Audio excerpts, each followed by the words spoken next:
quotes from Sigmund Freud that will inspire you in life. Thought is action in rehearsal. The only person with whom you have to compare yourself is you in the past. Being entirely honest with oneself is a good exercise. Words have a magical power. They can either bring the greatest happiness or deepest despair. In the small matters, trust the mind. In the large ones, the heart. We choose not randomly each other.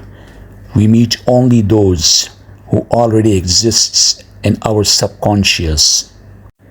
Out of your vulnerabilities will come your strength.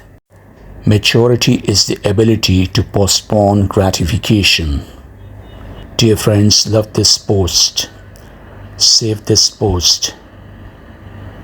Don't forget to subscribe to our YouTube channel. Share with as many people as possible. Visit YouTube channel IELTS TOEFL English Teacher. May God bless all of you. Amen.